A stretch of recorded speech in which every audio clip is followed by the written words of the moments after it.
آپ جب بھی اپنے ارد گرد لوگوں کو دیکھتے ہیں، ہر طرف آپ کو ڈپریشن نظر آتی ہے، مایوسی نظر آتی ہے، امپیشنس ہے، خوشی کے آثار ختم ہو گئے ہیں، کوئی بھی اپنی لائف سے سیٹسفائیڈ نہیں ہے، کوئی بھی کسی طرح سے خوش نہیں ہے، کنسسٹنسی نہیں ہے، ہر انسان کو امیڈیٹ رزلٹ چاہیے، ایک قسم کا پینک کریٹ ہو چکا ہے۔ آج کے اس سوشل میڈیا کے ایرا میں سب سے بڑی وجوہات میں سے ایک وجہ ہائپر کنزیومرزم ہے۔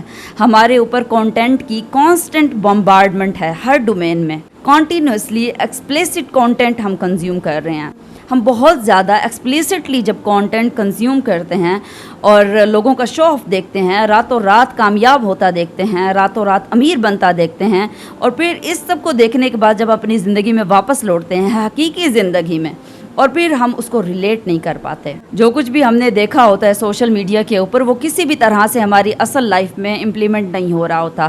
پھر آتی ہے مایوسی، پھر آتی ہے ڈپریشن، پھر اس دنیا میں ہم سے بڑا لوزر کوئی نہیں ہوتا۔ ہمارے جو اسلاف ہیں نا، اگر ہم ان کی زندگیوں کو اٹھا کر دیکھیں، ان کی زندگیوں میں کس قدر سیٹسفیکشن تھی، کس قدر سکون تھا کہ آپ سوچ نہیں سکتے۔ حضرت ابراہیم بن ادم کے بارے میں آتا ہے کہ وہ اپنے دوست کے ساتھ دریا کے کنارے بریڈ کھا رہے تھے، پانی میں ڈبو ڈبو کر، خشک بریڈ کے بارے میں آتا ہے۔ ان کی سٹیٹمنٹ سننے کے بعد آپ کو لگے گا شاید ان کی لائف میں کوئی پرابلم نہیں تھی، but the fact of the matter is کہ ہر کسی کی لائف میں پرابلم ہوتی ہے، کیا کچھ نہیں چل رہا ہوگا ان کی لائف میں۔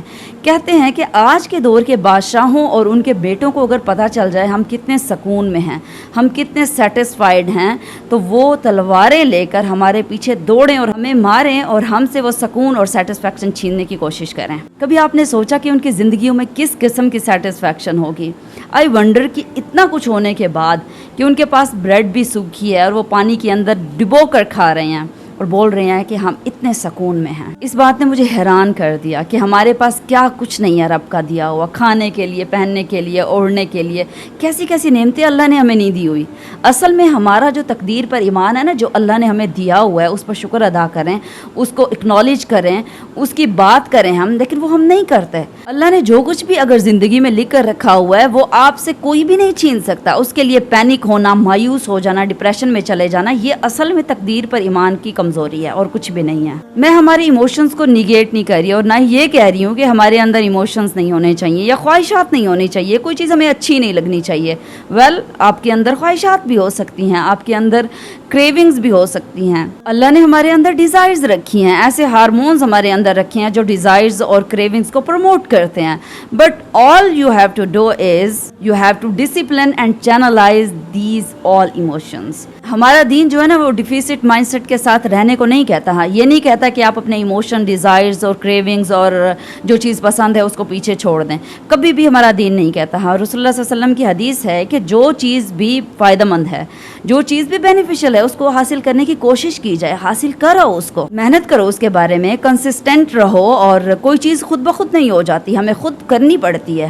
کوئی بھی چیز آپ کے پاس چل کر نہیں آ رہی ہوتی، آپ اس کے لیے محنت کر رہے ہوتے ہیں، کنسسٹنسی دکھاتے ہیں، اور ان ریزلٹ وہ آپ کو مل بھی جاتی ہے۔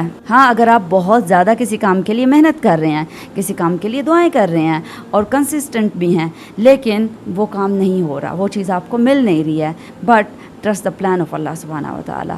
اگر آپ کو نہیں مل رہی، وہ اللہ تعالیٰ کا پلان ہے، ہو سکتا ہے اللہ تعالیٰ نے آپ کے لیے کچھ اور لکھ کر رکھا ہو سکتا ہے بعد میں آپ کو مل جائے۔ In my next video I will share some scientific and psychological tips to become satisfied or happy. Stay tuned with me.